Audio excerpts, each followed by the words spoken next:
beautiful. You hide beneath your equinoctial attitude mask, but you can't fool me. I notice those soft, exposed shoulders from the other side of the square. Who are you who wears a tavern brothel mask and forces his drunken attentions on me? I am of highest rank. I am your social banker. And I am Serpenko, the consular representative to this planet from An outworlder, an animal. A brief but adequate description. And now that the introductions are over, I don't need to sing, and I don't need this damn instrument. Come here. Perfume. So soft. Animal! No one will see us. Come back to my house. Animal! Or we can just get acquainted behind that building. Let's go! Who is this foolish tavern bravo that has the audacity to molest this maiden? Mask maker! I am the daughter of a first-level public magistrate, and this drunkard is an outworlder! Oh, come on. This is a Sirene celebration, isn't it? Your assault on this maiden is not your crime, outworlder. You have brazenly chosen to ignore the Strach level of this maiden's mask. She wears an equinoctial attitude. That is unforgivable. Equinoctial attitude?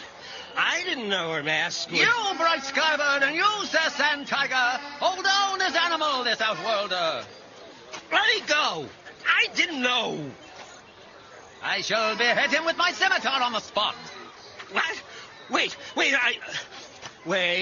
hold on. You can't do this. I'm consular representative to Sirene. And now you sing to me without an instrument, as if you were a slave addressing an equal. Enough.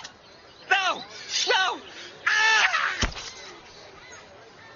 Sir Willibus, let's leave quickly. If they discover we're outworlders... No need. We know how to behave, and we mind our own business. Just act naturally, Rover. Just act naturally. Poor devil. Now we'll have to find another consular representative. Considering the mortality rate, they should just ship them down here by the dozen. It's these damn Sirenese customs that always trips them up. I wonder what fool would actually accept this position.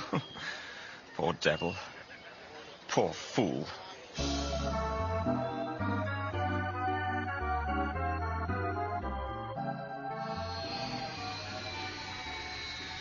We have arrived at the Sirene spaceport. Please stand back from the accessway, sir. Oh, sorry.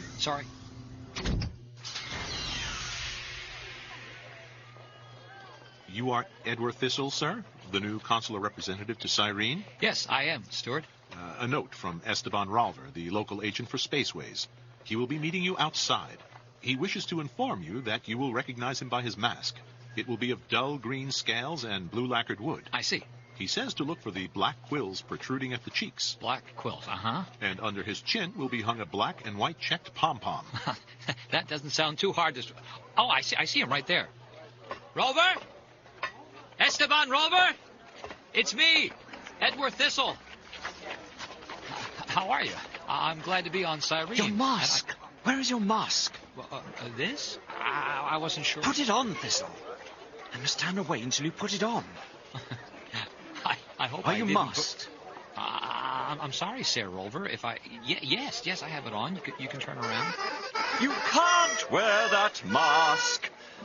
In fact, where did you get it, Sir Thistle? It's copied from a mask owned by the Polypolis Museum. I'm sure it's authentic, if that's what you're Oh, asking. yes, it's authentic enough. It's a variant of the type known as the Sea Dragon Conqueror.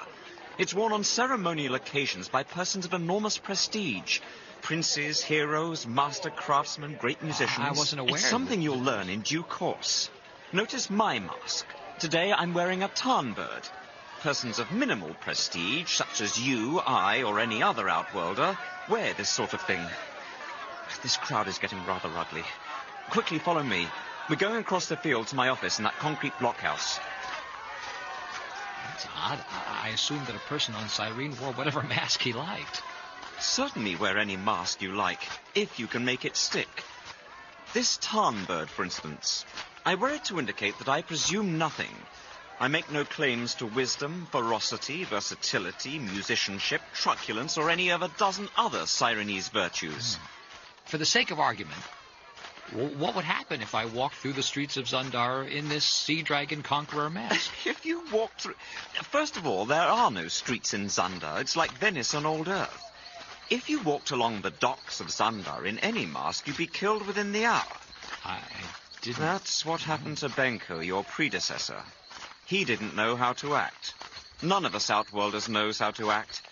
In Fan, we're tolerated so long as we keep our place. But you couldn't even walk around Fan in that regalia you're sporting now. Somebody wearing a fire snake or a thunder goblin... Masks? Yes, somebody wearing those types of masks would step up to you. He'd play his Krodatch. And if you failed to challenge his audacity with a passage on the Skarani, a devilish instrument, he'd play his Heimekin, the instrument we use with the slaves. That's the ultimate expression of contempt. Or he might ring his dueling gong and attack you then and there. I had no idea that people here were so quick-tempered. You'll soon find out. And here we are.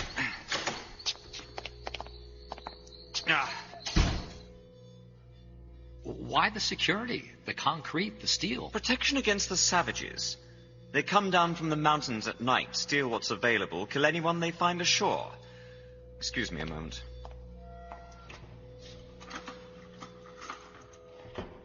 Here, use this moon moth. It won't get you in trouble. This isn't very attractive. It's all mousy-covered fur. Look at this. What is this poof of hair around the mouth? Antenna, lace flaps. Look at the eyes. What are these red folds underneath the eyes? I'll look really gloomy and really silly. Huh. Who'd think a mask like this signified any degree of prestige? It doesn't. Well, I can't wear it then, can I? After all, I'm consular representative. I represent the home planet's 100 billion people. If the home planets want their representative to wear a sea dragon conqueror mask, they'd better send out a sea dragon conqueror type of man. I see. Well, if I have to... Wait until I turn my head, Sir Thistle.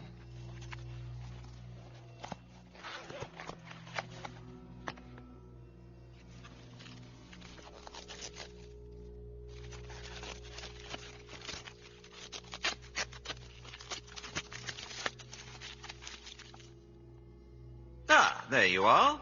That moon moth is much better on you. I suppose I can find something just a bit more suitable in one of the shops. I'm told a person simply goes in and takes what he needs, correct? That mask, temporarily at least, is perfectly suitable. And it's rather important not to take anything from the shops until you know the struck value of the article you want. The owner loses prestige if a person of low struck makes free with his best work. Oh, look, Rolver, none of this was explained to me.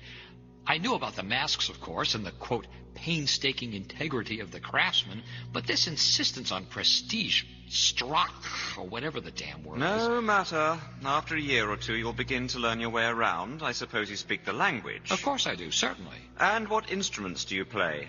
Well, I was given to understand that any small instrument was adequate, or that I could simply sing. Only slaves sing without accompaniment.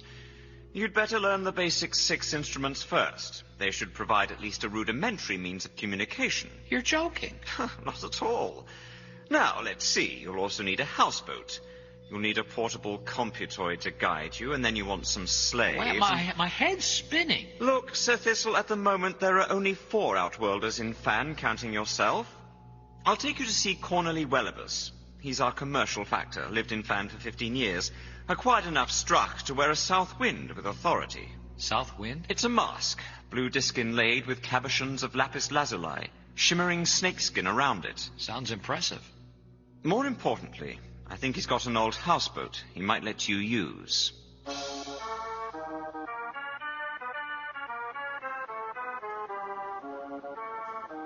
That's right.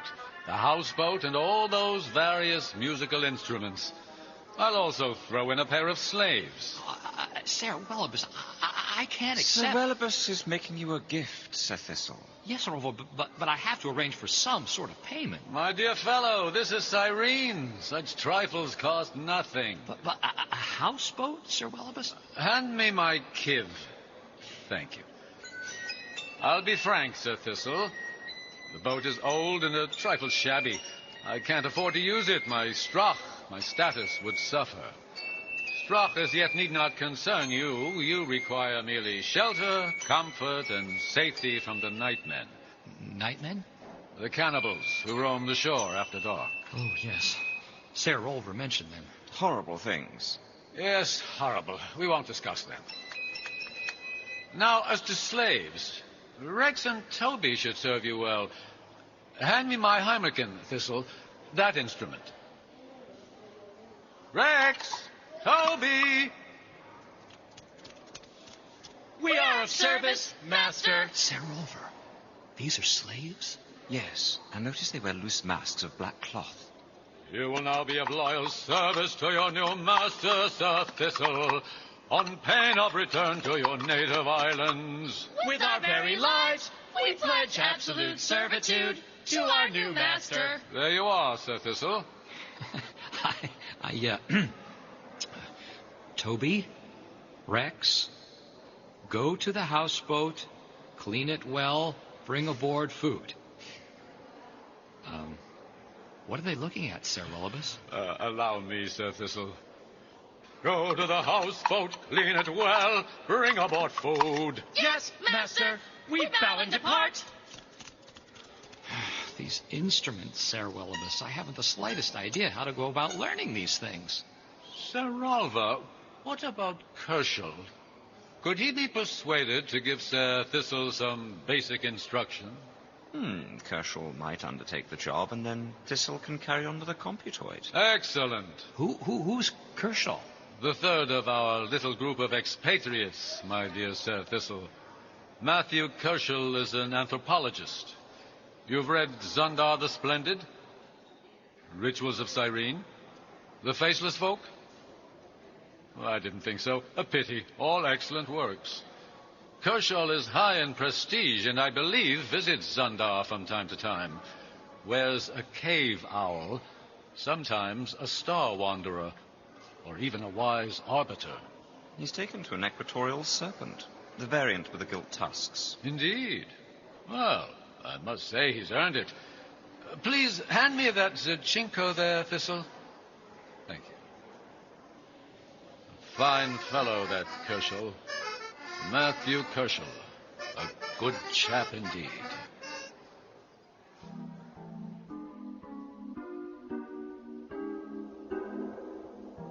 Now breathe in. Now breathe out. Now breathe in. And now breathe out. You are calm. You are centered. Your lungs are purified by the mountaintop air. Pick up the gamma part and play me a compound rhythm. No, not the ganja, the gamma part.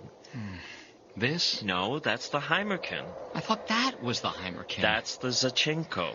And that's the Kiv, and that's the Straypan. Right? That's the Kiv, and that's the Strapon. Sir Rolver and Sir Wellibus were right. You're a very patient teacher, Sir Kerschel. I'm sorry, but I'm so confused. And you wanted to practice on the double Camathill and the Crodach. I guess my lack of preparation... It's all right, Sir Thistle. I mean, I didn't realize what the quarter tone tuning is about. 24 tonalities multiplied by 5 modes. You're talking about, what, 120 separate scales? Sir Thistle. All played with implied rhythms, suppressed rhythms, extended intonation. Stop. Take a deep breath. And out. You're calm, you're centered, your lungs are purified by the mountaintop air. I have to confess, Sir Thistle, that I find Sirenese music a fascinating study. Yes, and there certainly is plenty of it to be fascinated with. Well, you have nothing but time. I'll give you my extra computoid, the one I used when I got here. It will guide you through Sirenese music and customs. Once you start mastering them, you'll fall into the easy rhythm of Sirene. So don't forget to stop and enjoy the blue sea at noon, or enjoy the night sky with the 29 stars of cluster SI1-715. It is quite haunting. Quite beautiful. And Yes. keep practicing. Now breathe in. Now breathe out. Now breathe in. Now breathe out.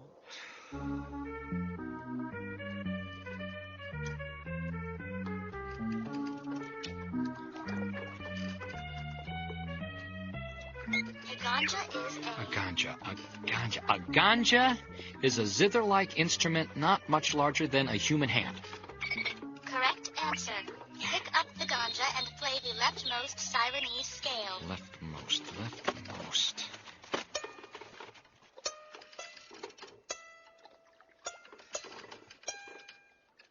A zachinko is A zachinko is a miniature bagpipe, the sack squeezed between thumb and palm, the 4 fingers controlling the stops along 4 tubes. Incorrect answer. Damn. A zachinko is a small sound box studded with keys, played with the right hand. Pressure on the keys force air through reeds in the keys themselves, producing a concertina-like tone. Right. A zachinko is a small sound box studded with Pick keys. up the zachinko and run off a dozen brick scales. Wait, hold on. This is too fast. Where's the... No. Right hand. Right hand on the keys. 1, 2... A Heimerkin Wait, I'm not through with the zachinko. Incorrect answer. The Heimerkin is a clacking, slapping, clattering device. Enough! Computoid instructional mode pause. Instructional mode paused. Trills, arpeggios, slurs, click stops, nasalizations, wolf tones. I can't learn all this. I'm gonna fling these stupid instruments into the Titanic. Damn. I have to communicate with the Sirenese, and I still don't know a zachinko from a ganja from a damn gamma part. Communication from slave quarters. Connection mode to slave quarters. Rear deck connection mode to slave quarters. Toby, what is it? Toby, what's your message? Toby? Computoid, what's wrong with this connection? Connection mode to slave quarters tests positive. You must sing your message accompanied by the Heimerkin. Heimerkin? Oh, that's right. Incorrect response. The Heimerkin is a clacking, slapping, I know, clattering of wood and device. stone used exclusively with the slaves. Got it right here. Toby, what do you want? Oh. I am honored by your communication, Sir Thistle. It pleases me to report that a messenger awaits you on the dock. Well then, have Rex lower the ladder so I can get to the dock. Master, the ladder has been lowered since we moored the houseboat in Fan. Yes, so it has. Computoid into portable mode. Slave quarter disconnect. Portable mode assumed. Instructional sidebar. The basic belt harness contains the 6 essential instruments: Heimerkin, ganja, zachinko, kib, strapan, gamma part. So? Do not forget to take it with you. You sound like my mother programmed you.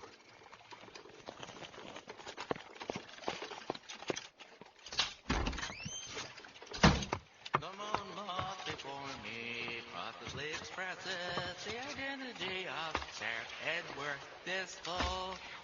Wait till I get down that... I can't play The till outworlder in the moon moth map before me possibly expresses the identity of Sir Edward Thistle. A conversation with a slave must be accompanied by... I know. I am Sir Thistle. I have been honored by a trust. What is the nature of this trust? I carry a message cartridge, Sir Thistle. I need to... Let me just move this Heimerkin. Put the message cartridge in the computoid. As it pleases, Sir Thistle. Received message text. Emergency communication. Rush. Confidential. Invoice ID. Edward Thistle, consular representative of the home planets on Sirene. Identification affirmative. Absolutely urgent the following orders be executed. Aboard Cana Cruciero. Destination Fan. Date arrival January 10 UT is notorious assassin Haxel Mark. Message pause. Message paused. Consult your conversion calendar, slave.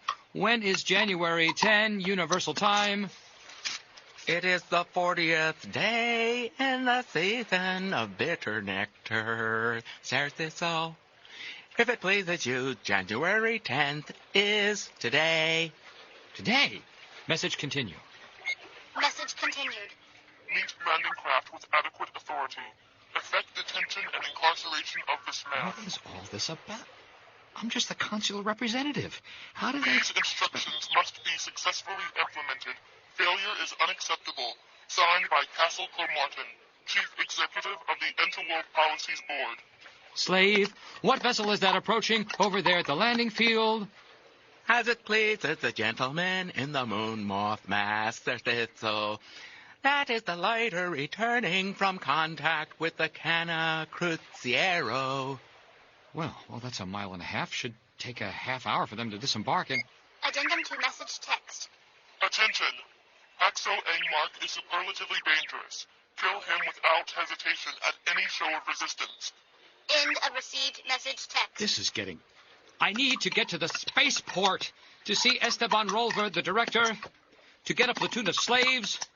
I need air transport. I am sorry to relate, Sir Thistle, that there are no air cars on Sirene. Perhaps, if it pleases you, Sir Thistle, you may inquire of the Honorable Hostler at the Stone and Iron Building across the Esplanade. See, he stands by those large Sirenese lizards and... With the pearl and silver mask? Excellent. Casual personal encounter. Instrument of choice I is... know, the Kiv. Oh, damn, that's the conga. Oh, I'm sorry. I meant to play the Kiv. I'm new here, you understand? Sir Hostler, I have immediate need of a swift mount. Allow me to select from your herd. Sir Hostler? It is obvious to me that you are an outworlder. And so, Sam Moonmoth, you doubtless know nothing of the stomach I play. Sam Moonmoth, I fear that my steeds are unsuitable to a person of your distinction. By no means. They all seem adequate. I am in great haste, and I will gladly accept any of the group. Sam Moonmoth, the steeds are ill and dirty. I am flattered that you consider them adequate to your use. I cannot accept the merit that you offer me, and as I am sure you now fail to recognize the tinkle of my product, I also fail to recognize the supposed companion and co-craftsman who accosts me so familiarly playing his ganja. You overestimate your strength, outworlder. Let me just unhook my Zachinko. And now I must get on with tending my animals, Sam Moonmoth. Oh, and please do not infer any disrespect from my accompaniment on the Heimerkin. One uses it when addressing slaves, you know. I'm sure I'm not underestimating your strength. Good day. But I have to get to the spaceport, and...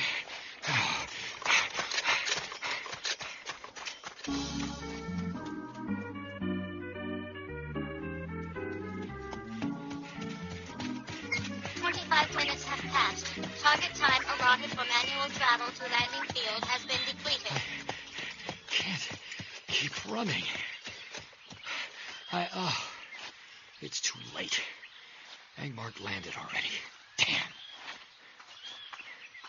Someone's come. Slave! Master Moonmoth, it is my honor to serve you. Slave, is it that you have encountered any persons on this road to Fan? Master Moon Moth, it is since I have walked from the landing field that I have passed 2 women wearing the red bird and the green bird, a boy child wearing an auk eyelander, and a man masked as a forest goblin who is close behind me. A goblin? A forest goblin? Yes, that is so. Master Moon Moth, with all fear and respect, I must hurry with messages to deliver to my master in Fan. That is all, slave. You may resume your labors. I am pleased to serve you, Master Moon Moth. Could that be? There he is. You, forest goblin, halt. Stand where you are. I address you in the language of the home planet. Angmark, you are under arrest. Stand aside, outworlder scum. What? Where are you going? Don't move. I block your way. Wait a... Forest goblin, you travel the road from the spaceport and... Where I travel and what I see are the concerns solely of myself. Move aside, or I'll walk upon your face. Oh!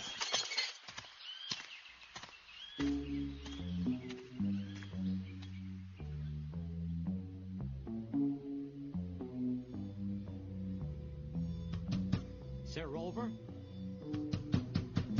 Sir Rolver? Sir Rolver, your door was open. Are you... Oh. Sir Rolver, you startled me. I didn't see you in the dark. Can you tell me who came down the road from the Canna Cruciero? Why do you ask? You're responsible for all relays of spacegrams, aren't you? You've seen the one I received from Castle Cromartin. Oh, yes, of course. It was delivered only half an hour ago. I rushed out as fast as I could. Angmark must have come right by here. Yes, I'm sure he did. What? Why didn't you hold him up? Delay him in some way? I had neither the authority, the inclination, nor the capability to stop him.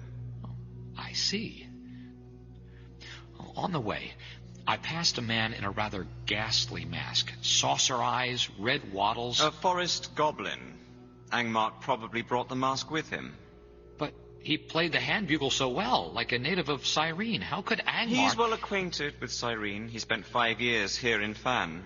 Cromartin made no mention of it in the spacegram. It's common knowledge. I suppose you also aren't aware that Angmark was commercial representative before Wellibus took over. He and Wellibus knew each other? Naturally. But don't suspect poor Wellibus of anything more than juggling his accounts. I assure you, he's no consort of assassins. Do you have a weapon I might borrow? You came out here to take Angmark yourself? You impress me. I took you for somebody who... Thank you, I guess. Look, I have no choice. When Cromartin gives orders, he expects results. In any event, I know I can depend on you and your slaves. Oh, no. Don't count on me for help. I wear the Tarnbird. I make no pretensions of valor. But I can lend you a power pistol. Well, anything is better than nothing, I suppose. Here. I haven't used it recently, so I can't guarantee its charge. Thank you, Sir Rolver. What will you do now? Try to find Angmark in Fan. Or might he head for Zundar? Angmark might be able to survive in Zundar, but he'd want to brush up on his musicianship. I imagine he'll stay in Fan a few days. But how can I find him? Where should I look? That I can't say. Thank you, Sir Rolver. I'll take the road to Fan. Sir Thistle, Angmark is a very dangerous man. You might be safer not finding him.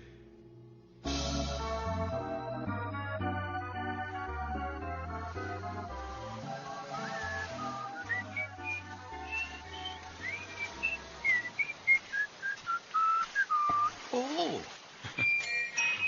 My humble apologies for almost walking into you, Sir Forest Goblin. I didn't see you. Your mask blended in with the shadows. And now, I must bring this bag of vegetables to my shop and... Why did you... Why? If you don't mind, I'll reclaim my knife.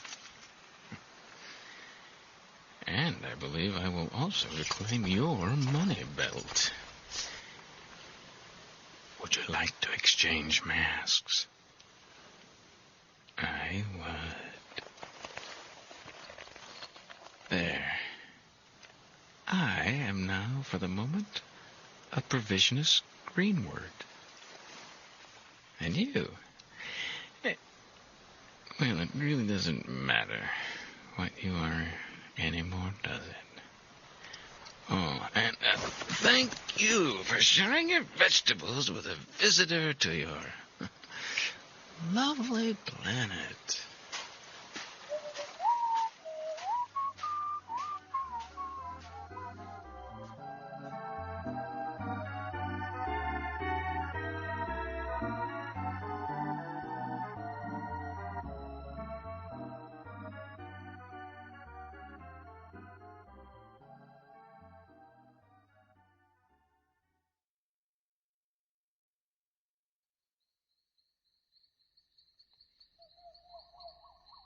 Is this the office of Sir Wellibus? It pleases me to answer your inquiry in the affirmative, Sir Moonmoth.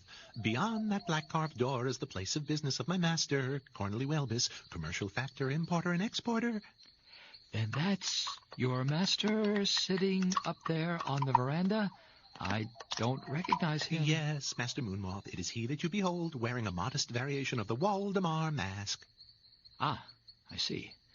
I think.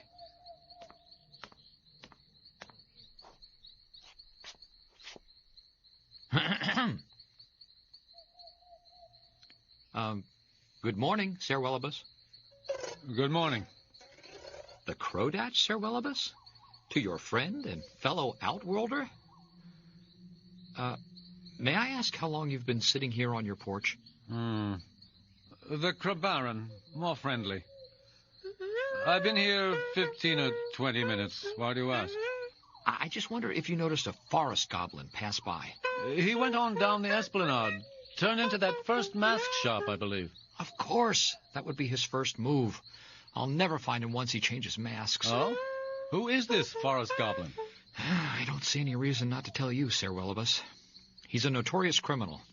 Haxo Angmark. Haxo Angmark? You sure he's here? Reasonably sure. Oh, this is bad news. Bad news indeed. He's an unscrupulous scoundrel. I understand you knew him well? As well as anyone. Well as anyone. He held the post I now occupy. I came out as an inspector and found that he was embezzling 4,000 UMIs a month. I'm sure he feels no great gratitude toward me. I hope you catch him. He went into the mask shop, you said? Thank you, Sir Wellibus, for... Sir Wellibus? Thank you for nothing.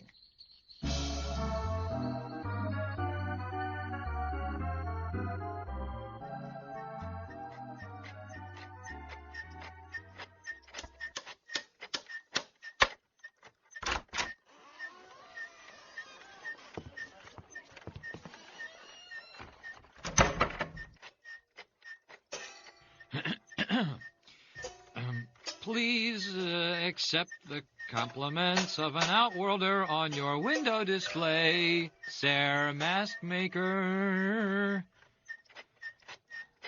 Yes.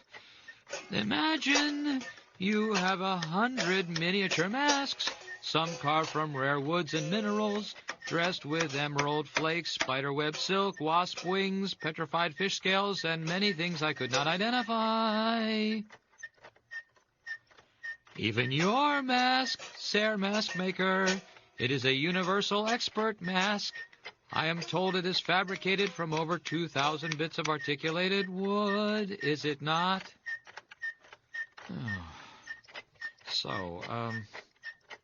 A stranger is an interesting person to deal with. His habits are unfamiliar. He excites curiosity. Not 20 minutes ago, A stranger entered this fascinating shop to exchange his drab forest goblin for one of the remarkable and adventurous creations assembled on the premises.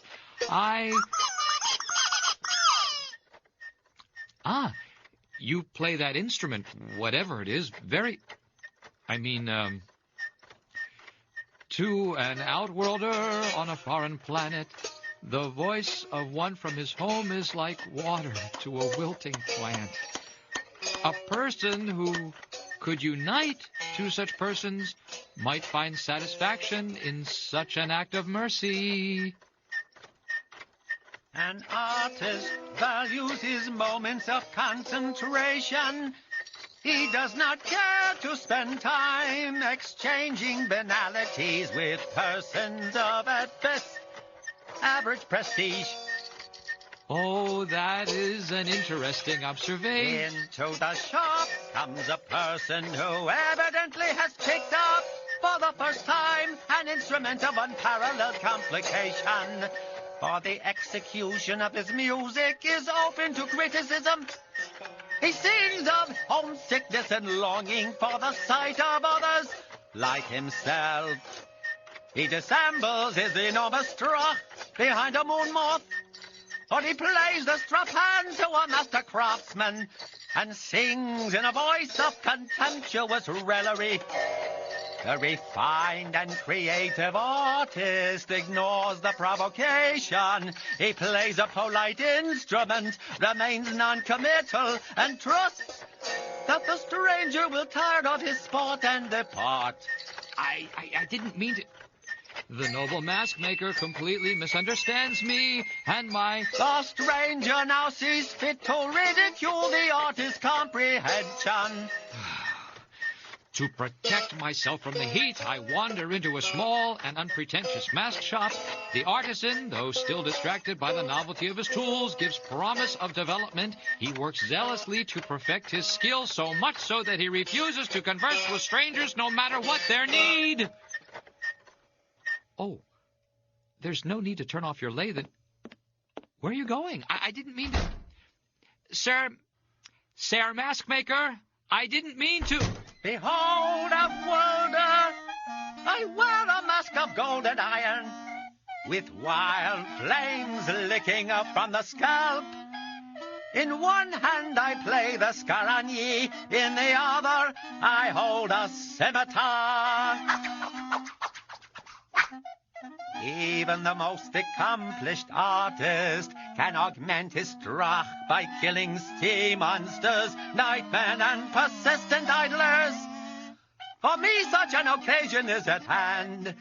The artist delays his attack exactly 10 seconds because the offender wears a moon moth.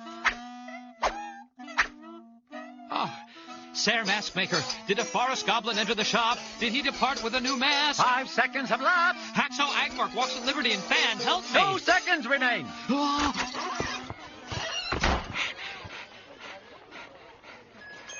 Sir Moonmoth, I'm glad to see you. Who are... Oh, yes. A forest owl. It's you, Sir Kershaw. Good morning. In the shop, choosing a mask or two? And how are the musical studies coming? Have you mastered the C-sharp plus scale on the gamma part? As I recall, you were finding those inverse intervals puzzling. I've worked on them. However, since I'll probably be recalled to Polypolis, it may all be time wasted. What's this? You've heard of Haxo Angmark? He's on the loose. I failed to stop him. Well, yes, I recall Angmark. Not a gracious personality, but an excellent musician with quick fingers and a real talent for new instruments. What are your plans, Sir Thistle? Plans? They're non-existent. I haven't any idea what masks he'll be wearing, and if I don't know what he looks like, how can I find him? In the old days, he favored the exogambian cycle, and I believe he used an entire set of nether denizens. Now, of course, his tastes may have changed. Exactly. He might be right in front of me, and I'd never know it. I just asked for information in this mask maker shop. He's no help. No one will tell me anything. I doubt if anybody in Sirene cares that a murderer is walking their docks. Quite correct, Sir Thistle. Sirenese standards are different from ours. They have no sense of responsibility. I doubt if they'd throw a rope to a drowning man. It's true that they dislike interference. They emphasize individual responsibility and self-sufficiency. Which is all very interesting, but I'm still in the dark about Angmark. And, should you locate Angmark, what will you do then? I'll carry out the orders of my superior. Angmark is a dangerous man, Sir Thistle. He's got a number of advantages over you. Well, it's my duty to send him back to Polypolis. Except that he's probably safe, since I haven't the remotest idea how to find him. You know, an outworlder can't hide behind a mask. Not from the Sirenese, at least. There are 4 of us here at Fan. Rolver, Willibus, you and me. If another outworlder tries to set up housekeeping, the news will get around in short order, believe me. And what if he heads for Zundar? I doubt if he'd dare. On the other hand... What are you looking at, Sir Thistle? That forest goblin? Wait! Sir Thistle! Haxo, Angmark, don't make a move or I'll kill you. I have a power pistol. You're under arrest. Sir Thistle! Sir Thistle! Are you sure this is Angmark? I'll find out, Sir Kershaw. Angmark, turn around. Hold up your hands. Why do you molest me, Moth? I fear that a case of confused identity exists. Sir Forest Goblin. Sir Moon Moth seeks an outworlder in a forest goblin mask. He asserts that I am an outworlder. Let him prove his case, or he has my retaliation to face. I am sure that Sir Moon Moth does not mean... Let him demonstrate his case, or prepare for the flow of blood.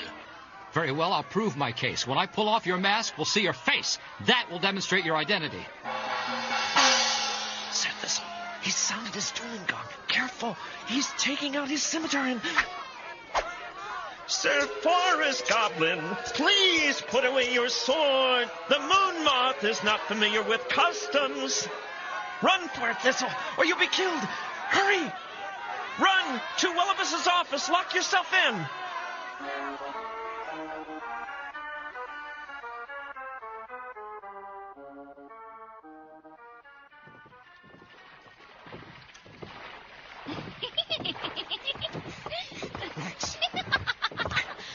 What are you... Stop laughing. Show some respect. Take the boat offshore. Tonight we remain at Fan. I shall be in my quarters. Do not disturb me.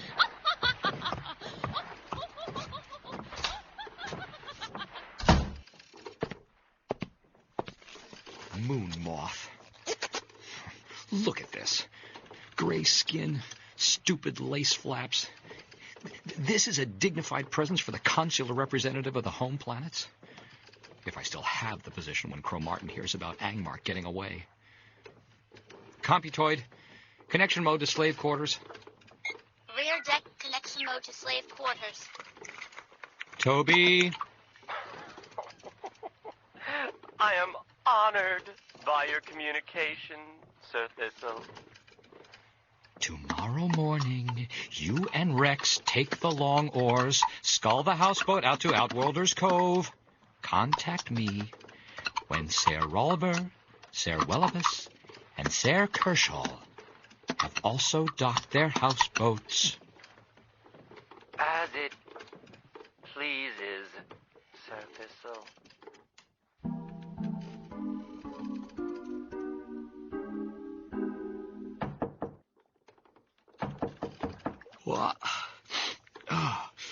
What is it?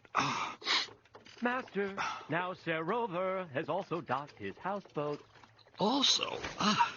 What time is it? Toby, who else has docked their houseboat? Why didn't you call me? Master, if it pleases you, the first houseboat to dock was Sir Willibus.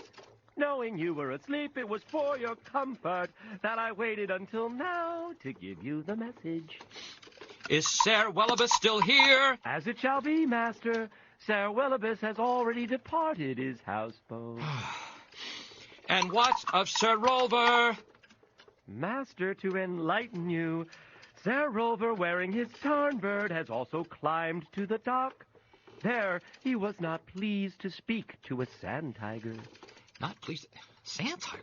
Toby, do you know who the sand tiger was he was speaking to? Master, though I did not have the great opportunity to acquaint myself with the identity of the sand tiger, I am pleased to announce that the sand tiger has boarded our houseboat and now wishes to communicate with you. Me? He's aboard? Oh, where's my...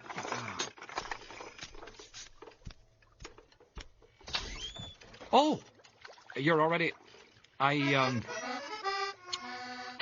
And what is your business, Sir Sand Tiger? Dawn over the Bay of Fan is customarily a splendid occasion. The sky is white with yellow and green colors.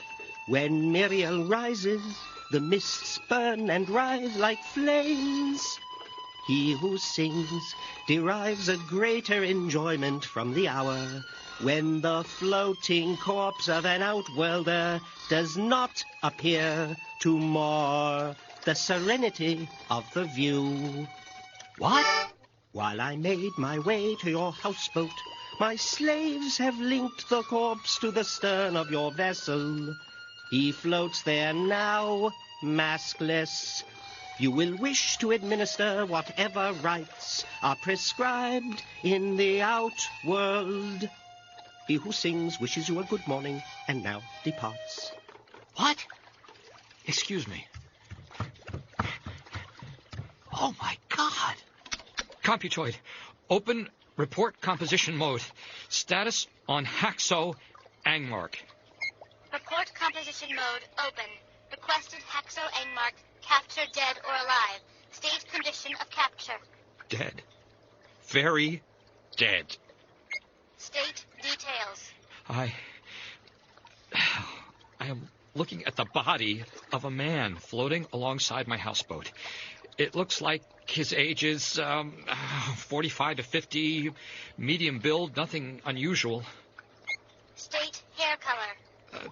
Sort of brown. Describe features. His features are bloated. State cause of death. I have no idea how he died. Reconfirm remains are those of Haxo Angmark. Who else could it be, right? Rover and Welibus have already disembarked and gone about their business. Oh, although it could be Matthew Kershaw. I haven't seen him. And no, scratch that idea. I see his houseboat over there, tying to the dock, and there he is, jumping ashore. He's in his cave owl mask. That's Kershaw, all right.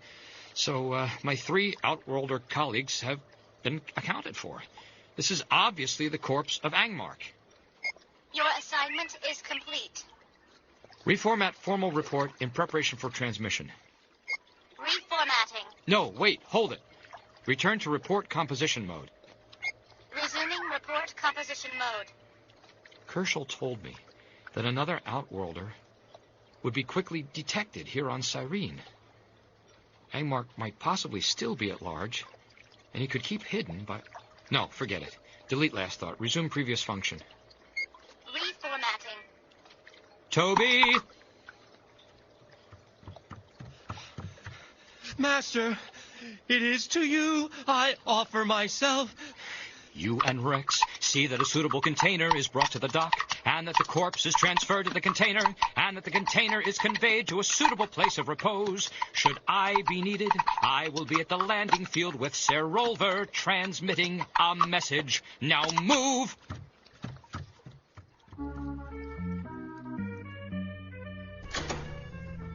Sir Thistle, you startled me. One moment, let me close the door. What brings you out so early? Have you been in my office long? Your slave let me in about an hour ago. I've been waiting for a response to my message.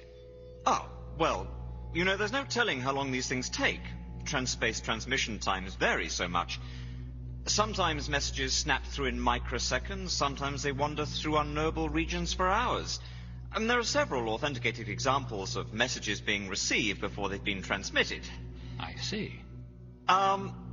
So, what is so important you need to wait here for a response? It concerns the body I found tied to my boat this morning. I'm communicating with my superiors about it. That sounds like an incoming message. You seem to be getting an answer. I'd better attend to it. I'll load it into your computoid. Oh, why bother? I've been dealing with your slave. He seems efficient. It's my job. I'm responsible for the accurate transmission and receipt of all spacegrams. I'll come with you, Cell Rover. I've always wanted to watch the operation of the equipment. I'm afraid that's irregular. Give me your computoid, thank you. I'll have your message loaded in a moment. But I'll turn on the monitors so you can hear it as it downloads. Download mode instituted. Initial outgoing message text. To Castle Cromartin at Philippolis. Outworlder found dead, possibly Angmar. Age 48, medium physique, brown hair. Other means of identification lacking. Await acknowledgement and/or instructions. Signed, Edward Thistle, Consular Representative. Received. Incoming message text. Body not Angmark. Angmark has black hair. Why did you not meet landing? Serious infraction. Highly dissatisfied. Return to Philippolis next opportunity. Signed, Castle Cromartin. End of incoming message. Not very good news, Sir Thistle. Here is your computoid. What? Oh, yes, thank you. Incidentally, Sir Rover, may I inquire about the color of your hair? Me? I'm quite blonde. Why do you ask? Oh, just curious. Oh, now I understand. My dear fellow, what a suspicious nature you have. See my tarnbird mast parts at the back. Look at my neck back here. Blonde. Are you reassured? I guess so. By the way, do you have another mask you could lend me? I'm sick of this moon moth. I'm afraid not. But all you have to do is go into a mask maker's shop and make a selection. Right, of course. What was I thinking?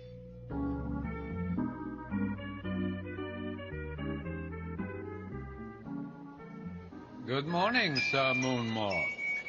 Oh, what a remarkable mask, Sir Willibus. I've never seen you in that one before. Those are green glass prisms, and all those silver beads. Yes, they are. What can I do for you, Sir Thistle? I won't take too much of your time, but I have a rather personal question to put to you. What color is your hair? Black. I have curly black hair, as you can see in the back. Does that answer your question? Completely.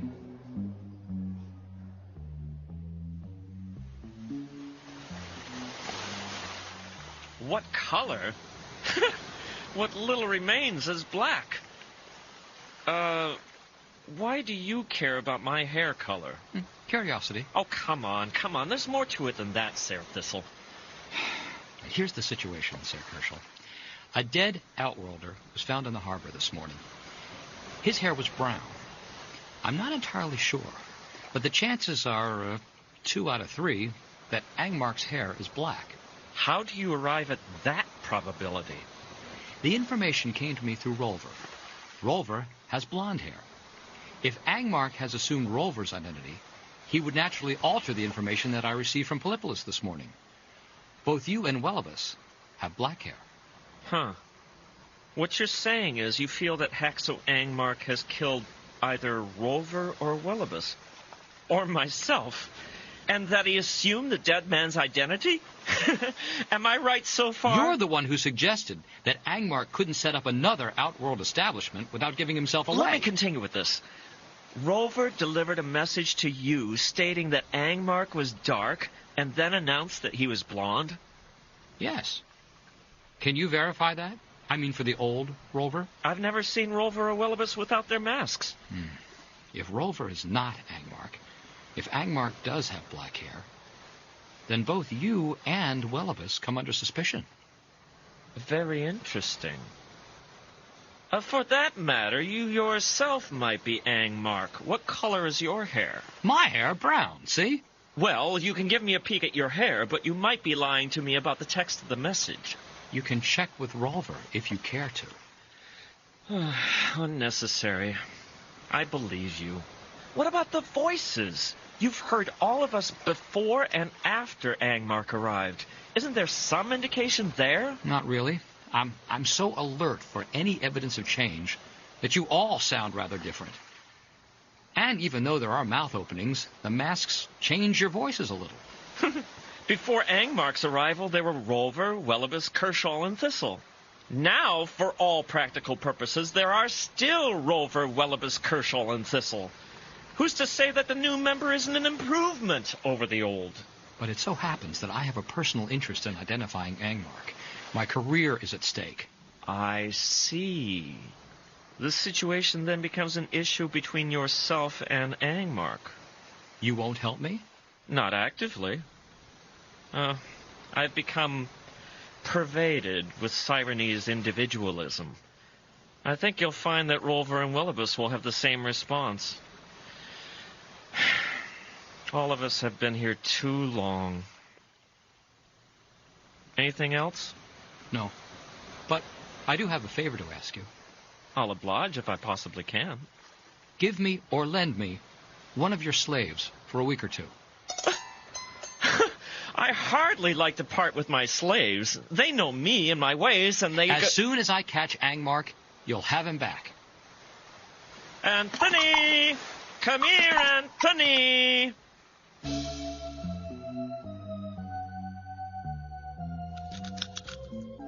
Are you sure you wouldn't like to have lunch, Sir Thistle?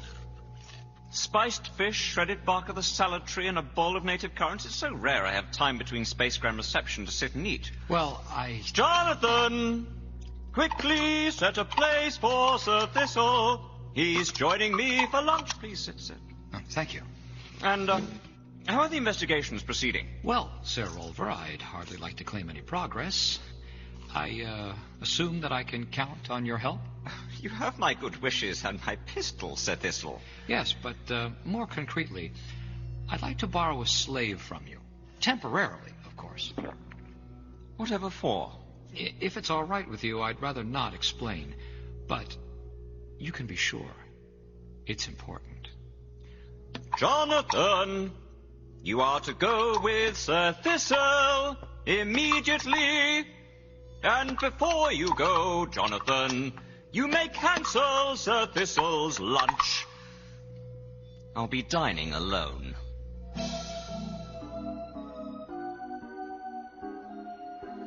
That's a reasonable request. Why not? Thank you, Sir Wellibus. Yes, Master. Whatever you wish, Master. Is Paul to your satisfaction, Sir Thistle? Or would you prefer a young female? He'll do very well, Sir Wellibus. I'll just need him for a few days. He'll take care of what I want. Are you sure I can't interest you in a young female? Well, the boy can take care of what you want, but the girl can take care of what you need. Unless, of course, it's the other way around.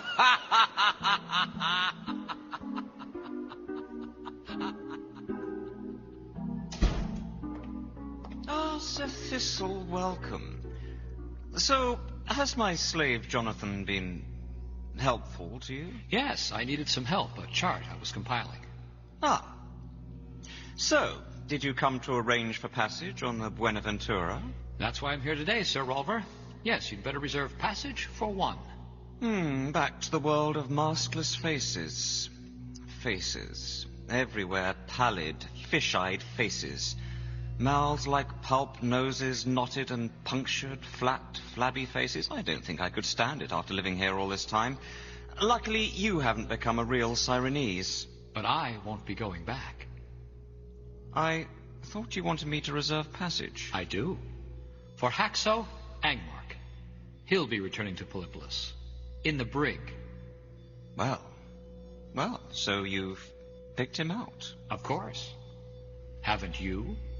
He's either Welibus or Kerschel, that's as close as I can make it, and so long as he wears his mask and calls himself either Welibus or Kerschel, it means nothing to me. But it does mean a great deal to me. What time tomorrow does the lighter go up? 11:22 sharp. If Haxo Einmark's leaving, tell him to be on time.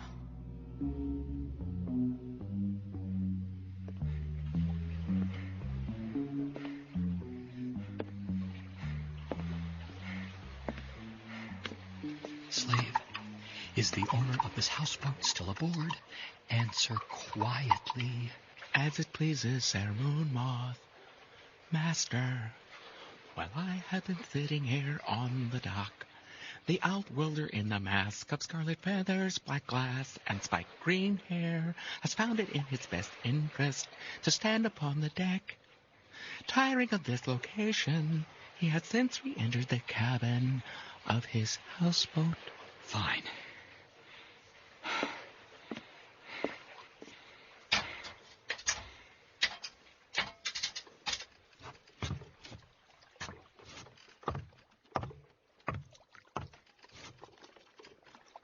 Pistol.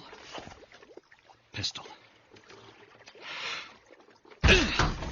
Angmark, please don't argue or make any...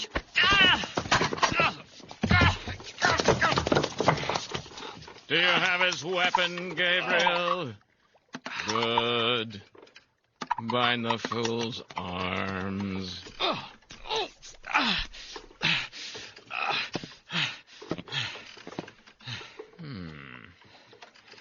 I thought... Oh, the red, black, and green mask was me? Take off your mask, Gabriel. See? Just the black cloth of a slave, Thistle. I, on the other hand, wear a mask of black metal, with a knife blade nose, with eyelids that are socketed, and with 3 crests running back over the scalp. Well, if you were smarter, you would recognize it as a dragon tamer. As if you qualify to be called a dragon. I trapped you very easily. Yes, I guess you did. Have you finished knotting his wrist, Gabriel?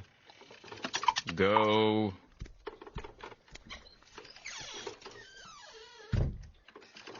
Get to your feet, Thistle. Sit in that chair. All right, relax, Thistle. Your arms are tied securely. Mind if I sit?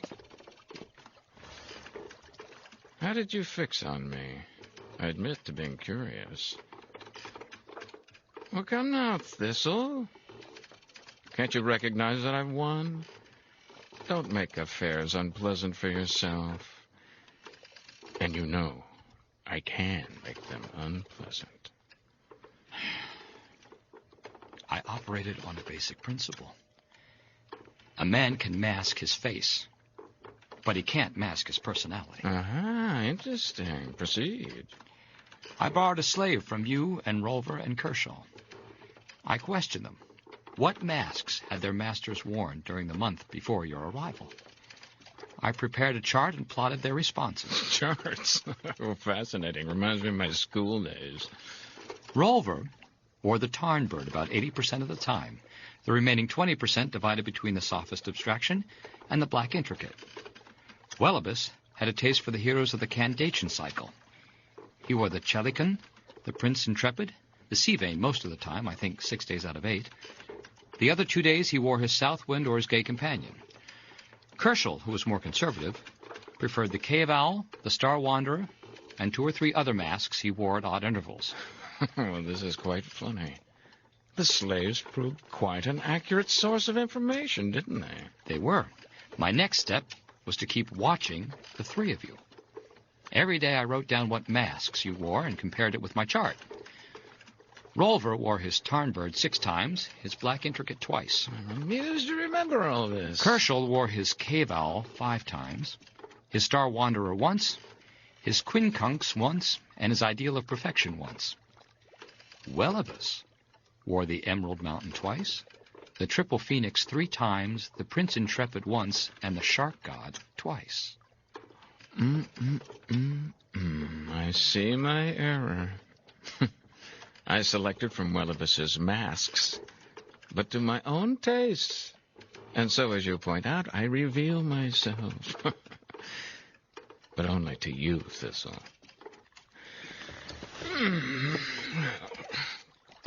Kershaw and Rolver already ashore about their business.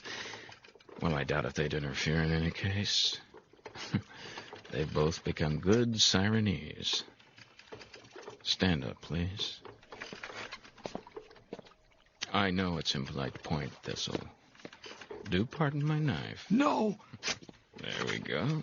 My mask! My face is exposed! Now I just remove my mask and put on this moon moth. Gabriel, Daniel. Ignore his face.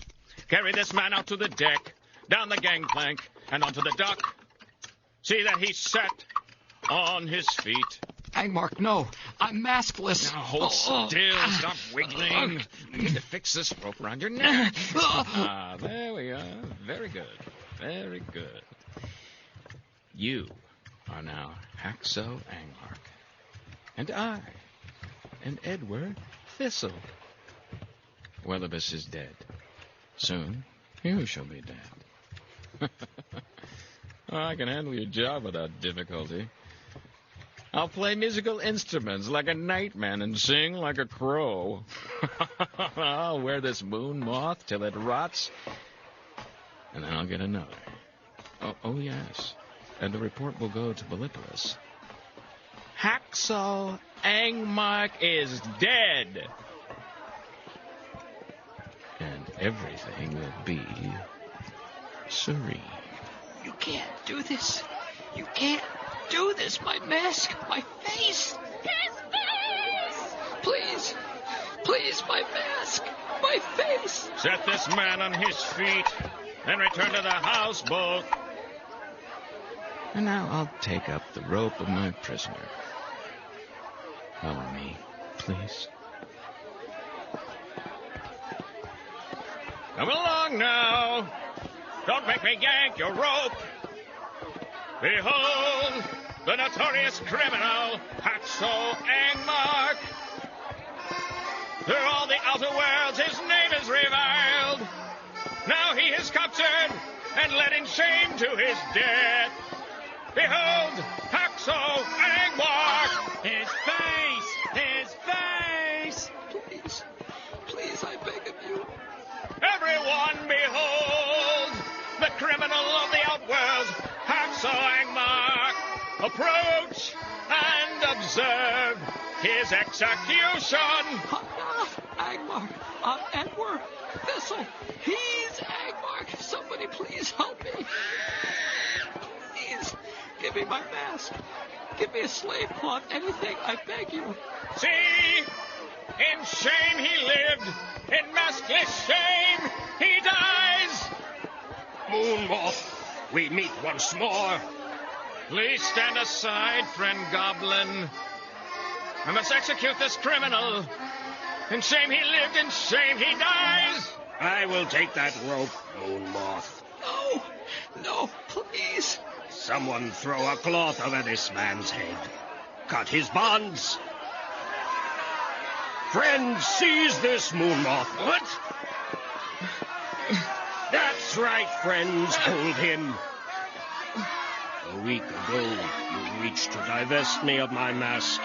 You have now achieved your perverse aim with another. For shame, Moon Moth. Your strach is but worthless dung. But he is a criminal! He is notorious, infamous! What are his misdeeds? He has murdered, betrayed! He has wrecked ships. He has tortured, blackmailed, robbed, sold children into slavery. He has... Your religious differences are of no importance. We can vouch, however, for your present crimes, Moon Moth. Speak, Sir Hostler. This insolent Moon Moth 9 days ago sought to preempt my choice's mount. And you, with the universal expert, Tell us. I am a master mask maker. I recognize this moon moth outworlder. Only recently he entered my shop and derided my skill. He deserves death. Death to the outworld monster! Death to the